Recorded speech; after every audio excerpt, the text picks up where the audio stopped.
I'm not. Good morning. Hello, good morning.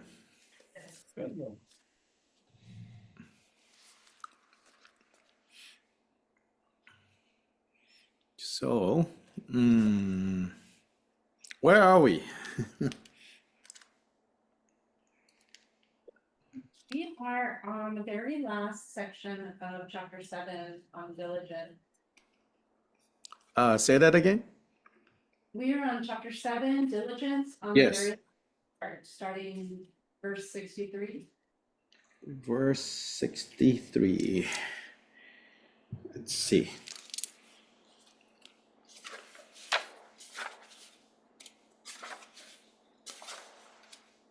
$63.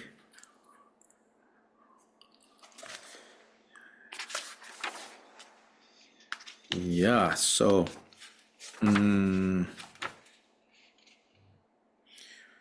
as I think I pointed out maybe during the retreat, that one of the things about this chapter on joyful effort or diligence is that Shantideva is going back and forth, between being like very stern, right? And using very strong dire language, There's the hells, and then, even if you're killed, you should not give up. And so very kind of strong and almost like you feel like, harsh. And then he also goes into the, just be lighthearted,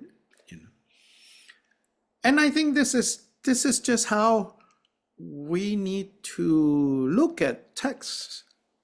Yeah, if we just look at texts that are,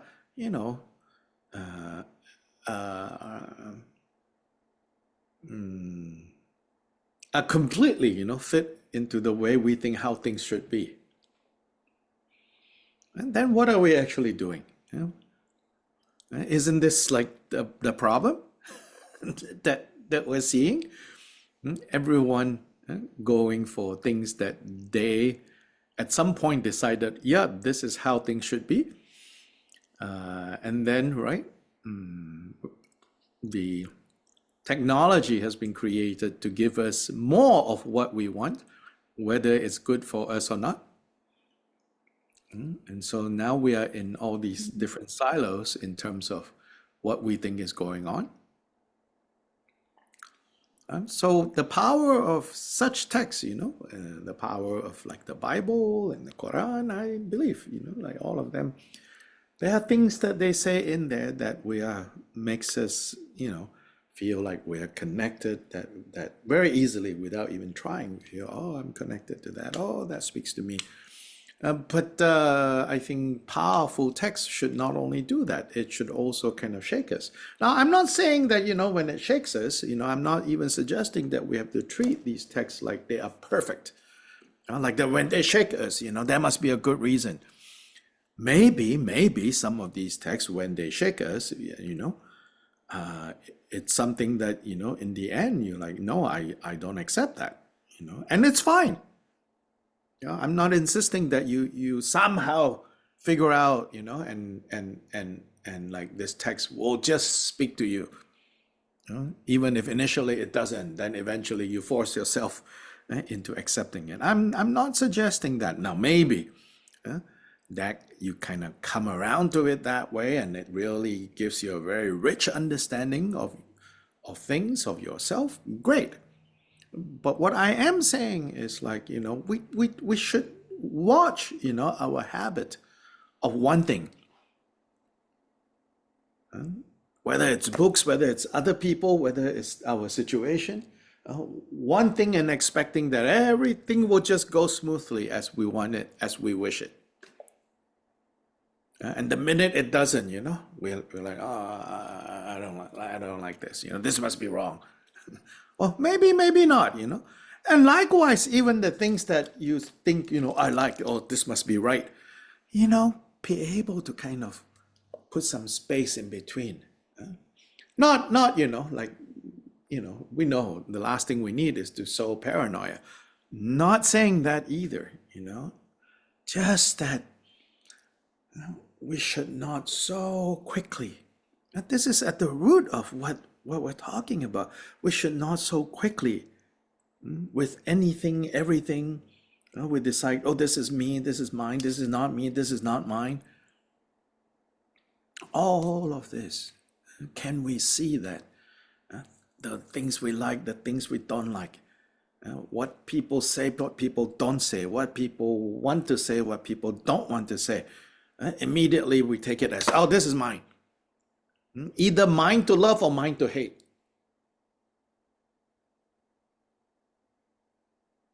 If we keep going in that direction, no amount of dharma, no amount of whatever that we think is going to help improve us will actually improve us, because we are only selectively. Yes, at the beginning of engaging with the dharma, you as a wise strategy, you select the things that move you, things that resonate with you, and you focus on that first. But if the dharma is actually working, it's supposed to help us take every situations we like, people we like, conditions that we like. We don't just like rush into it. And we say, well, that too is an appearance. Situations we don't like, things we don't like, answers that we don't like.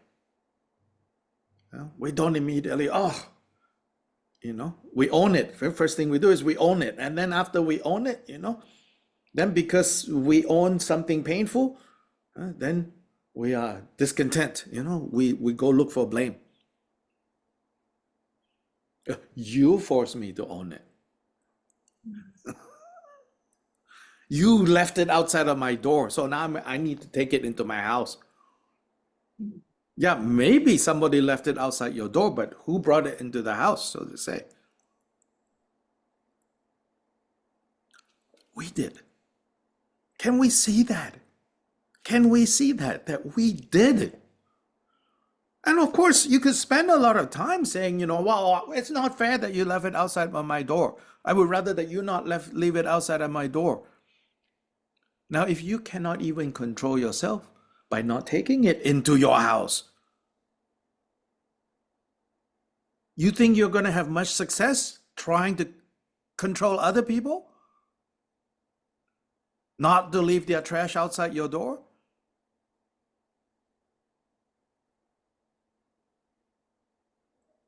Not so much. So first, know thyself, as they say. And then, yes, of course, go tell the neighbor, hey, please don't leave your trash outside of my door. That's reasonable. Again, I'm not suggesting that you just like, oh, it's all just about me. I just need to change me and then let other people walk all over you. No, I'm not suggesting that. But first step, the work that we have to do.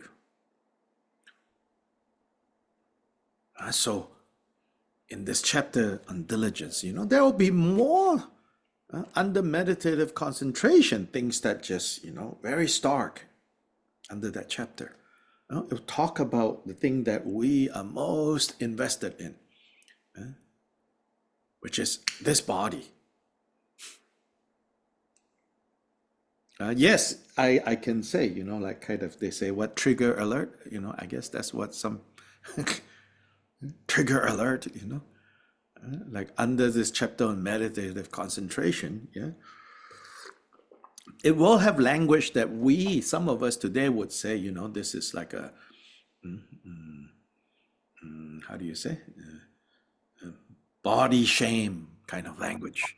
Yes, but Shantideva is talking to whoever he was talking to, in the 9th century in India. Was he body shaming? Well, I don't know.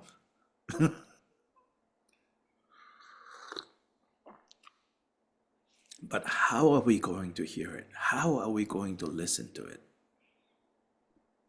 That depends on us.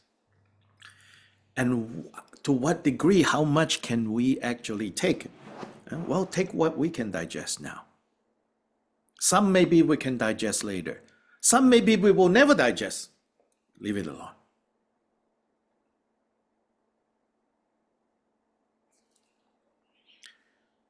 And so, you see, 62, before we go to 63, it says, better for me to be burned to death, and better to be killed, my head cut off. At no time will I bow and scrape before that foe of mine, defiled emotion. Now, of course, we know he's not being literal. He's taking some poetic license, right? Better for me to be burned to death, better for me to be killed, my head cut off. At no time will I bow and scrape before this foe of mine, afflictive emotions, defiled emotions, mental defilements. To bow and scrape. Can we see that this is what we're doing when mental defilements turn up most of the time? When I say we, I mean it. I include myself. But I think maybe, I hope, I can see that this is what's going on. So first step, we need to see that most of the time when mental defilements, this great enemy comes, we bow and scrape. But now, the effort we need to put in is the effort to say no more. I'm not going to relate to these mental defilements this way. I'm not going to be dragged around. Either. Thus, in every time and place, I will not wander from the wholesome path, from the virtuous path. This steadfastness, this kind of steadfastness is really necessary.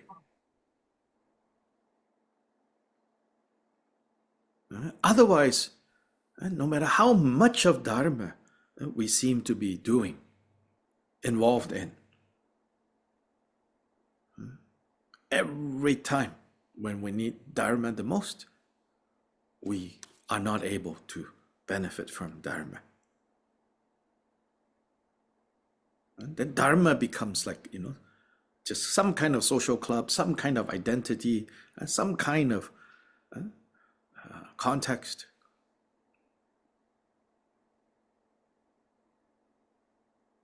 They're not useful,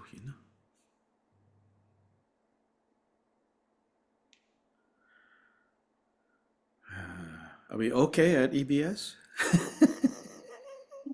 You hear us? You can't see us, right? You can hear me though. Can you hear me? I can hear, yeah. I think everyone can hear you guys, but can't see. Can't see us. We don't know why. The camera just quit working. I'll keep trying to turn it on, but it Oh. just, Oh, okay. Well, I thought someone turned off the lights. I might have another camera. Hang on. Keep going. sorry about that. Oh, it's okay. I don't need to see you guys. Just making sure, you all have not disappeared. Like, turn off the camera, everyone run away, Like, we really don't like what he's talking about. Go get some coffee and peaches. We're still in the dark here. That's all.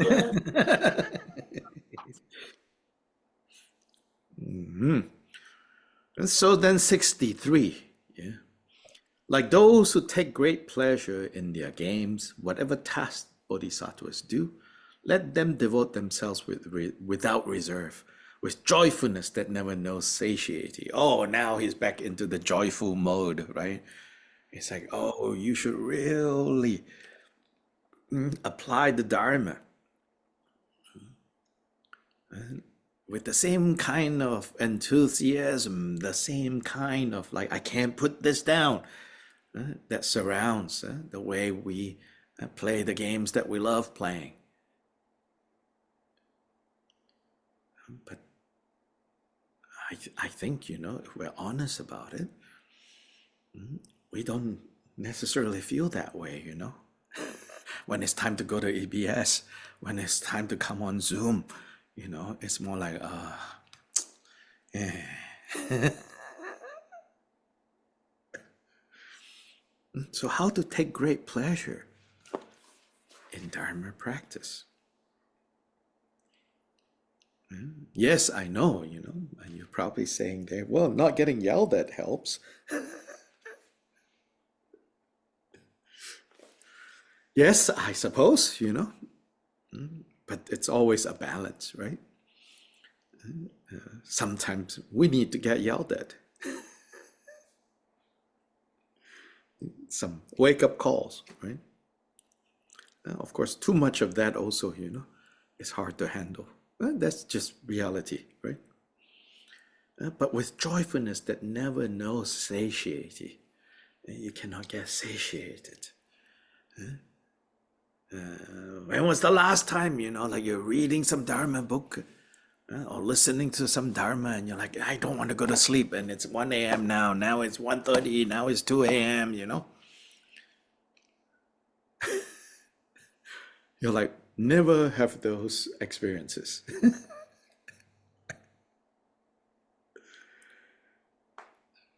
It's you're being honest, it's good. Yeah, if you say, well, never experienced it that way, then you may want to lightly, look into, why not, why not? And whatever the answer of why not, it's not necessarily that to say that you have a problem. It's just it's a gauge, of like where you are in your relationship with Dharma, with the Dharma. And having this gauge, having this accurate gauge on where is your relationship with the Dharma, then you can have more reasonable expectations of what Dharma can do for you. See, oftentimes, we have big expectations of what Dharma should do for us, can do for us. When we are not able to hold up our end, then we have unrealistic expectations for this or that result. Then when the results don't come, we mistakenly think, oh, it doesn't work. Rather than, well, I am not able right now to meet the Dharma where See it it on has to be met. See us.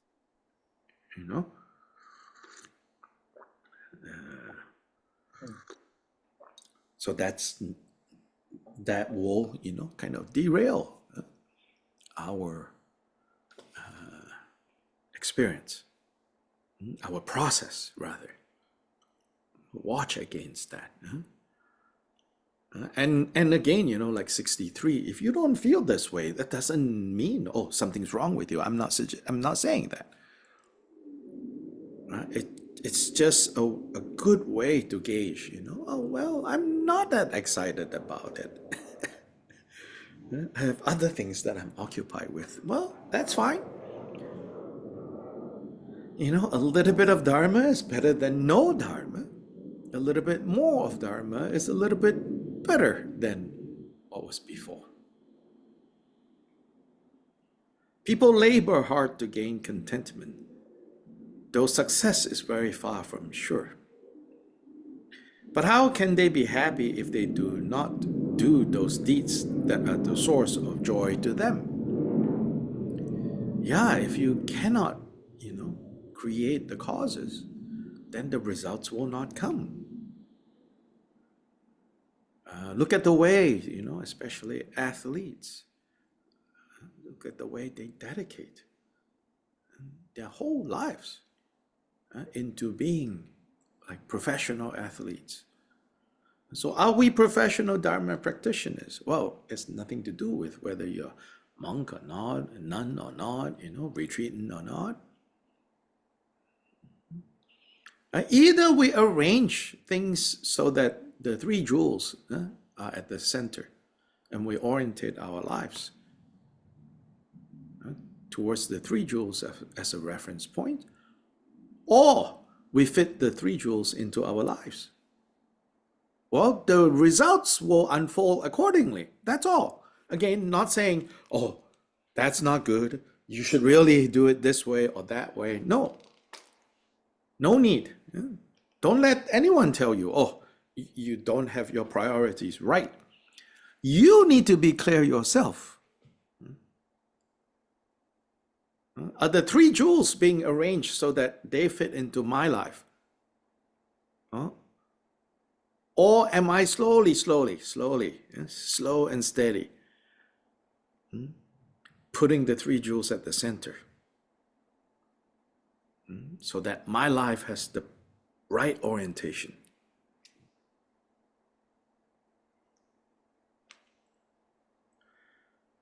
I'm not talking about, oh, now I give all my time and my resources to EBS, although might not be a bad thing to do, but I'm not even talking about that. I'm talking about something more internal. Are the three jewels a reference point for everything I do in my life or not? Is my life orientated towards that? Or are the three jewels just something to fill in the gaps, something to, enhance the main program that I already have? Then the results will unfold accordingly. Maybe you're looking for something else. That's fine. Maybe you're not looking for Buddhahood. You're not striving for Buddhahood for the benefit of self and other. Well, then whatever motivation you have for practicing the Dharma, the corresponding result will come. This is also what we mean by cause and effect is unmistaken.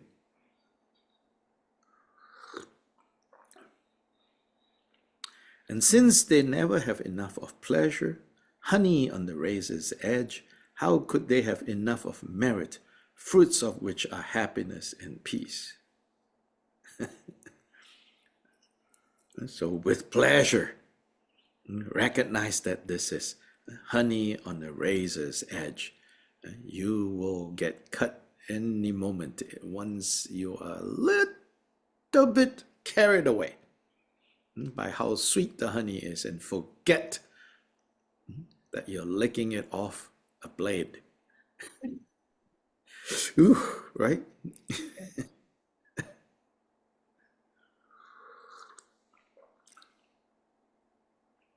How could they have enough of merit, fruits of which are happiness and peace? So merit, in other words, is the causes of happiness and peace.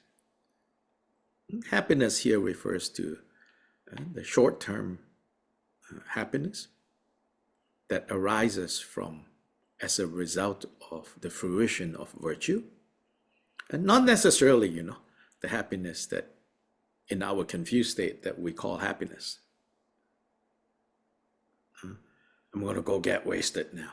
It's been a tough week. That's not happiness. That's just relief from stress and pain. That's not happiness. Genuine happiness in this world and lasting happiness that transcends this world. They're based on the same principles of causality.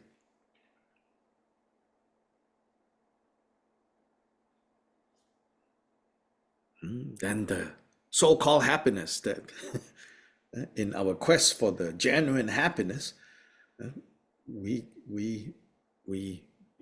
mistakenly go after these so-called happinesses.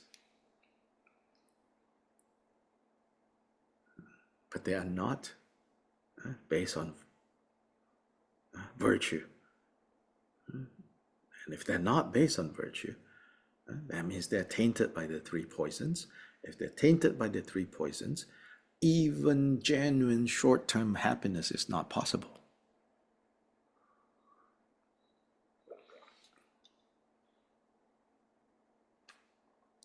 The elephant tormented by the noonday sun will dive into the waters of a lake, and likewise I must plunge into my work that I might bring it to completion. This work is the work of the Bodhisattvas. That's what it's talking about. You should plunge into this work, like elephants plunging into a cooling lake, so that the heat of the mental defilements can be cooled down. If impaired by weakness or fatigue, so here, he said, don't give up and don't overstretch. Right? He actually says here, if impaired by weakness or fatigue, I'll lay the work aside, the better to resume. Meaning I'll temporarily put aside, but never lose sight of what needs to be done. Temporarily put aside and say, I need to regain my strength, and I will resume, and I will leave the task when it's complete, all avid for the work that's next to come. So in practical instructions, for example, they say, it is best, especially if you are still getting used to, it is best for formal practice session to end on a high note. You're feeling good. The session is going well. Okay. Before it takes a turn, stop it, make dedication, and get up and go do other things, so that you are kind of giving your mind, your heart, your attention, this longing for, oh, that was really good, I want to do it again. Rather than leave the practice on a note of like, oh, that was then it's hard. So I don't know about you, like over the years I've had these 4 starts, and then like, okay, I'm gonna start running now, Then the first day, Yeah. okay, second day, so oh, yeesh. And never succeed,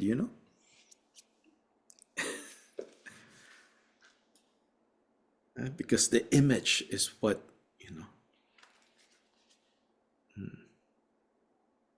what was a motivating factor that was not powerful enough, after reality hit, after the aches in the muscles turned up. So, oh no.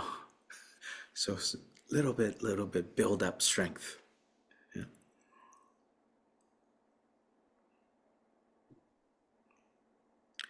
As seasoned fighters face the swords, okay, now, again, this kind of scary image comes.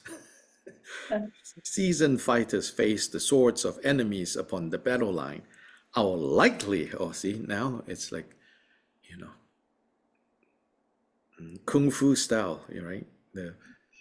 If you remember that movie, the Crouching Tiger, and, it looks like they're dancing, I'll likely dodge the weapons of defilement and strike my enemy upon the quick.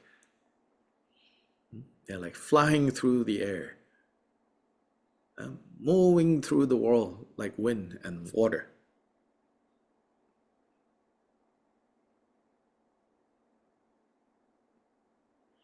Tao Te Ching says, the nature of water is such that it seeks the lowest, it seeks the lowest level. So then he says, we should live our lives like this. And by that, he's not saying, the Tao Te Ching is not saying you should like necessarily talk. It's not necessarily talking about humble yourself, or be lowly, but low in the sense of not noticed, not feeling the need to be noticed, like water. It says, true goodness, Tao Te Ching says, true goodness is like water. It seeks the lowest level. It doesn't seek to be noticed. It doesn't need to be recognized, but it's quietly going about doing its thing. And it also says how water can overcome everything. It'll find a way to keep going.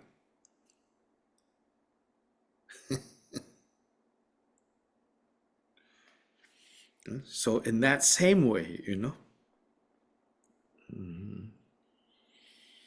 we, in our Dharma practice, should not make a fuss, should not make a big fuss. Especially if there are people in our world, in our lives, who are not that excited about, about what we are doing, what we are practicing. We should not make a fuss,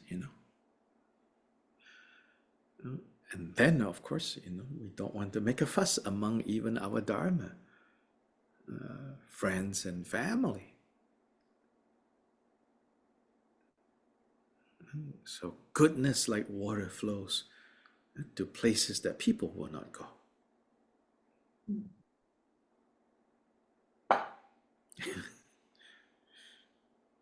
If in the fray the soldier drops his sword, in fright he swiftly takes it up again.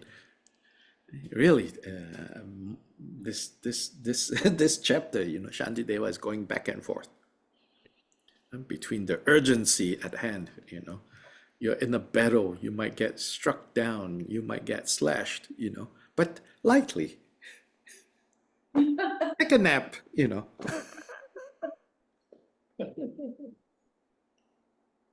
So likewise, if the arm of mindfulness is lost in fear of hell, I will quickly get it back. So you're like, Just as poison fills the body born in the current of the blood, likewise evil, when it finds its chance, will spread and permeate the mind.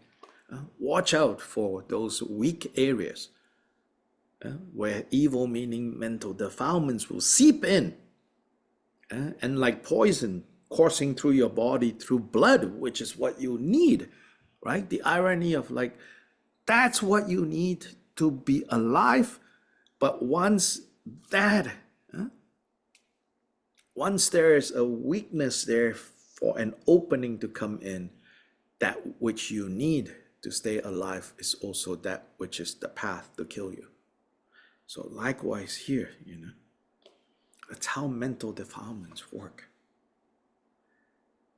Each of us need to identify what sorts of emotions, what sorts of mental, emotional trigger we are most susceptible to, and watch out for those places. Every one of us is different. If we really want to, let the Dharma become a real healing agent, then we need to do an audit, an honest audit. For me, where are those weak points? Where the poisons seep in instantaneously. And then if we guard those weak points, like we would guard poison from entering our bloodstream, and guard those weak points, you will see more quickly, how the Dharma is working for you.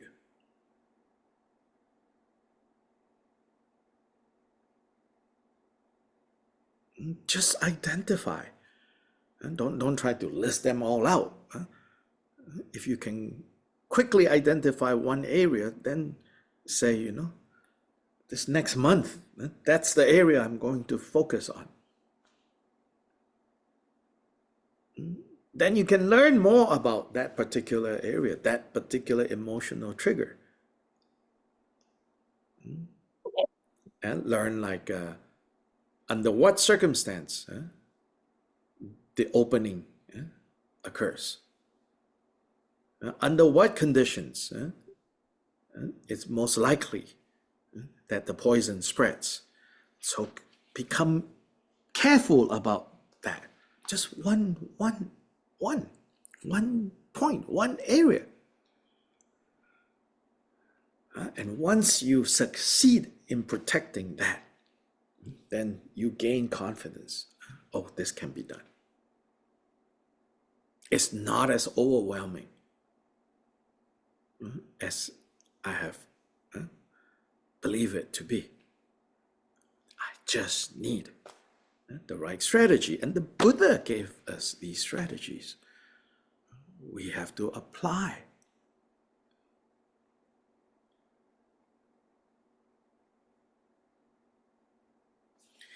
I will be like a frightened man, a brimming oil jar in his hand, and menaced by a swordsman, saying, "Spill one drop and you shall die." This is how practitioners should hold themselves. Just as a man would swiftly stand if in his lap a serpent were to glide, if sleep and lethargy beset me, I will speedily repulse them. Every time then that I fail, I will reprove and chide myself. No chocolate today. Thinking long that by whatever means such faults in future shall no more occur.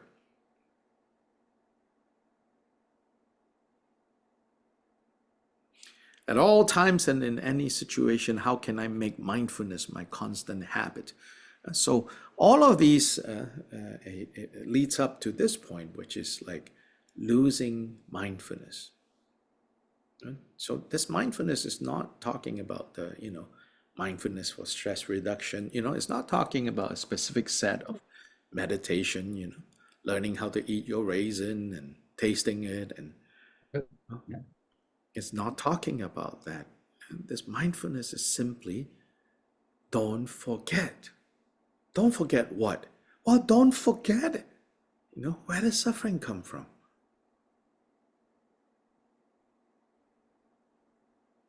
Don't forget these so-called basic teachings. Because they are the most important, they are the most powerful. So then how can I not forget? How can I have mindfulness? How can I not lapse into forgetfulness? How can I make not forgetting my constant habit? Thinking thus, I will desire to meet with teachers and fulfill the proper tasks. So I need these coaches.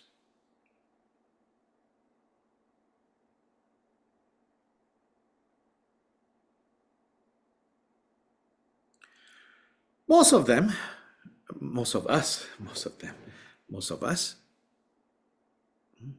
only like certain aspects of having a coach and don't like the other aspects. Yeah, so I think there is a logic to why, sportsmanship tend to be cultivated in situations where the sportsman and woman is made to feel like they don't have much choice.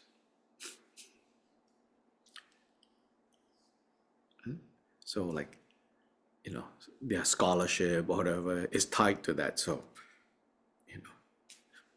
so their trainee, their coach, has great power over them. But then, of course, very bad things can happen. But that's when something has gone wrong.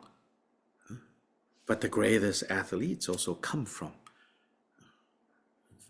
very strict on the one hand, but very dedicated coaches. And coaches who don't need to feel like, oh, I need to make them happy. Yeah, can you imagine? You know? Can you imagine what little progress you will have? If the coach that you hire is indulgent, you're like, I don't feel like training today. Yeah, sure, you know.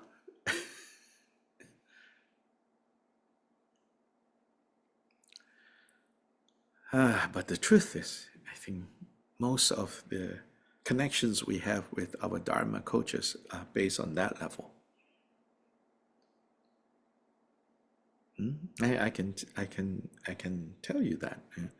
Not from the perspective of my role as teacher and the people I meet. I'm telling you from the perspective of my role as a student and the teachers that I meet. I feel that mostly I still relate to them as basically I like to have the upper hand in this relationship. And when I don't like to do something, you know,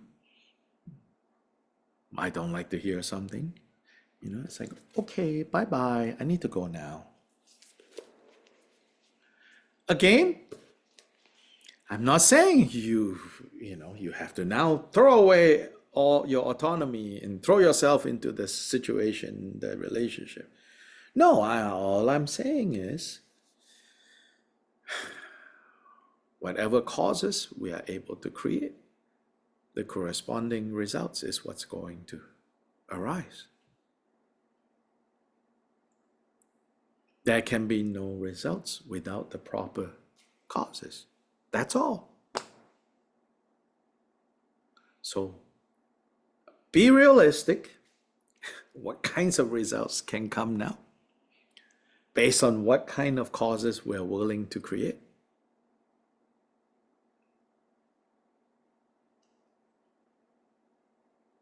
And then appreciate the little changes that we can see that is happening for us, even as we pick and choose and basically are just part-time athletes, part-time trainees who train on a good day but not on a bad day. Even that you can see little benefit, but don't think of those little benefits or the little positive impact as the main impact that can happen if you really put yourself into professional training. Yeah. Be realistic. By all means, then, before I start some work that I might have the strength sufficient to the task, I will recall the teachings upon carefulness and lightly rise to what is to be done. So he gives very good advice here, you know, especially these last two stanzas. I really like these last two. By all means, then, before I start some work that I might have the strength sufficient to the task, I will recall the teachings upon carefulness. And lightly rise to what is to be done. Lightly, meaning swiftly, meaning also lightheartedly, meaning without too much expectations. But you go, you do it, you go for it. Just as flaxen threads waft to and fro, impelled by every breath of wind, so all I do will be achieved, controlled by movements of a joyful heart.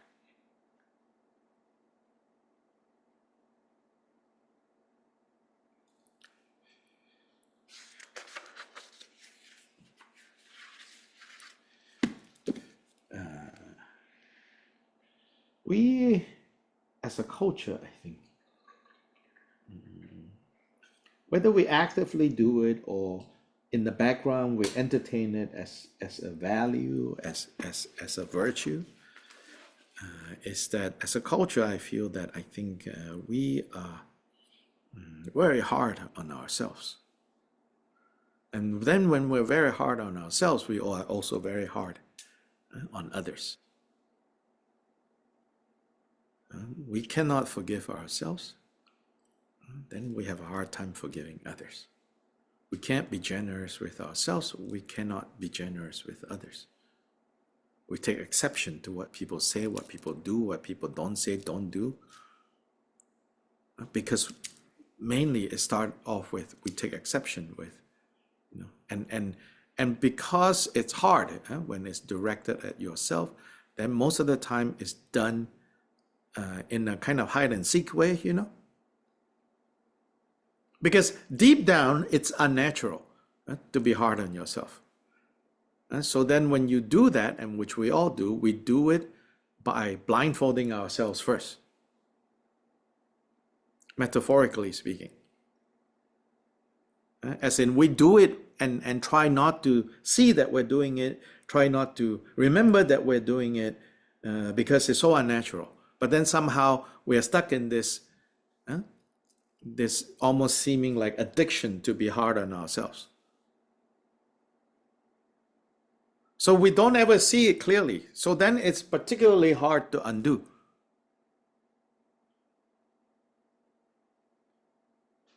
But and then instead we focus on, oh, why am I so hard on them? Why am I so critical of them? Which is good, but then if you just look at that side, and you're missing, not seeing that most of the time, not always, is grounded in because we're not comfortable in our own skin.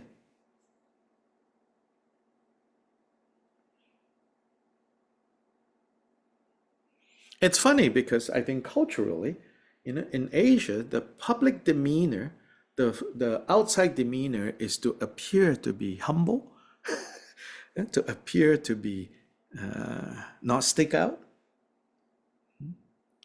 But then as a culture, I think it's a pretty kind of arrogance culture. Arrogance / confidence. And sometimes confidence with no good reason. But then the public virtue culturally is to be humble. And then American culture is like the opposite. The outside is to be very confident. But then secretly hiding inside is, I don't like myself. I'm not comfortable in my own skin.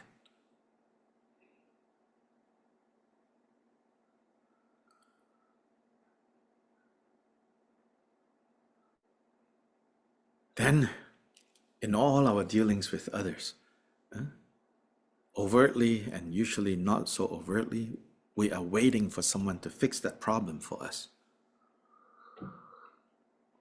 to make us comfortable in our own skin.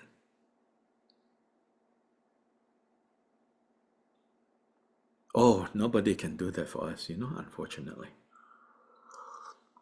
Fortunately, nobody can do that for us because we have to do it ourselves, for ourselves, you know.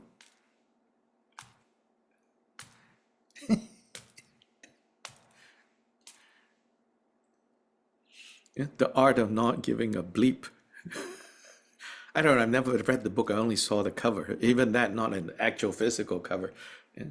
Just images of it. Don't know if it's good or not, but I suspect it's speaking to some aspects of this, you know. So like Shantideva here, you know.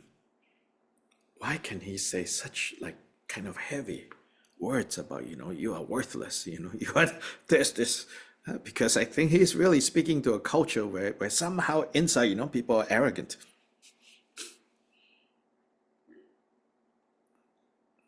So then he has to.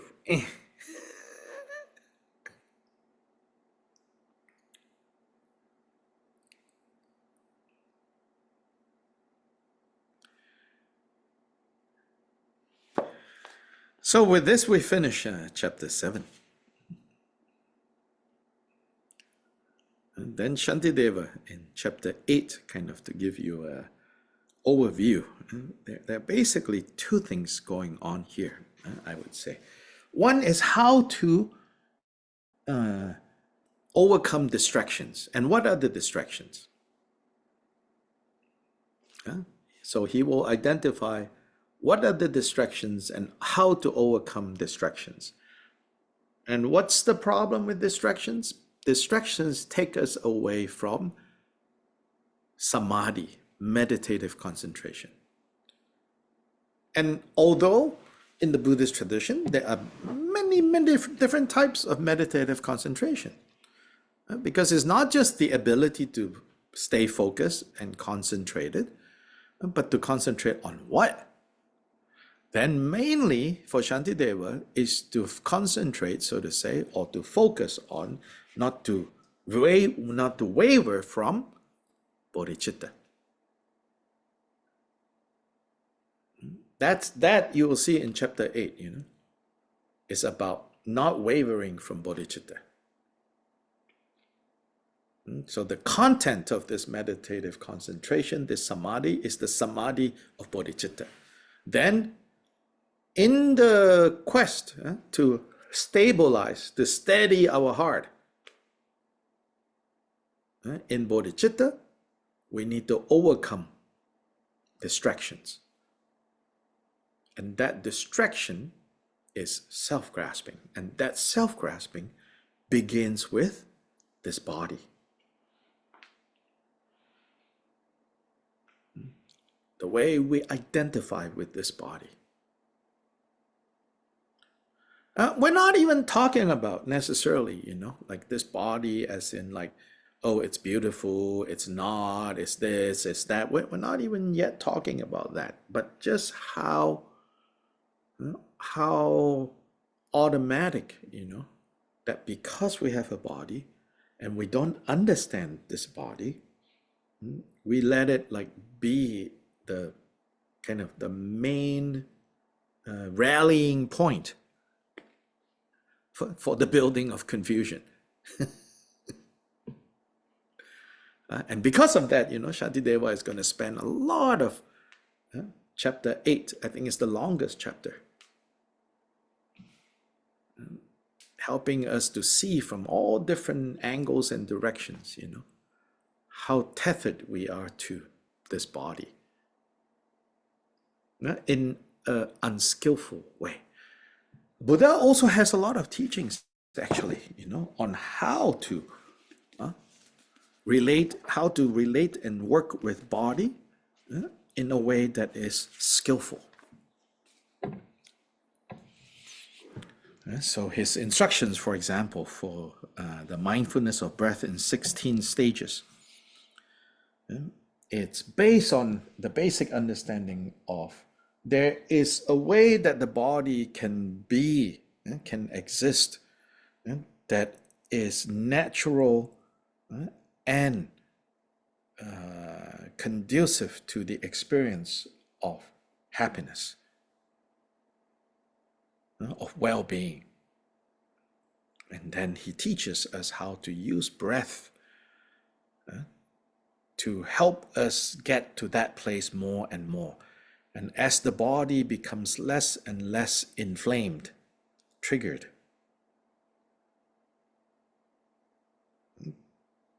then the mind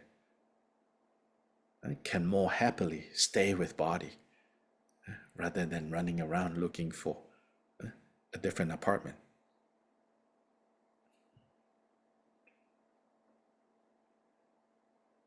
So know that, there are also many other teachings that deal with the skillful way of relating to body. Mostly chapter 8 will show us how body and the way we relate to it, the way we understand it is just distractions. from bodhicitta, from the samadhi of bodhicitta. Elsewhere, it has teachings on how to,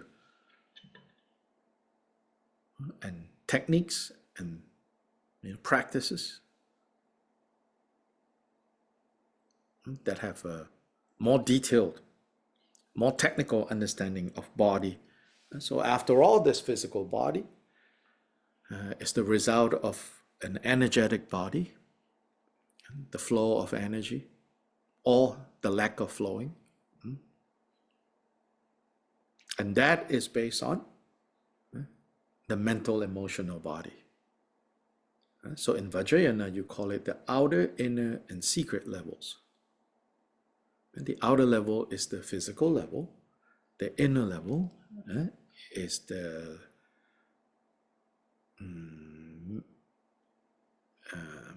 energetic body. And the secret level is the mental emotional, the more subtle.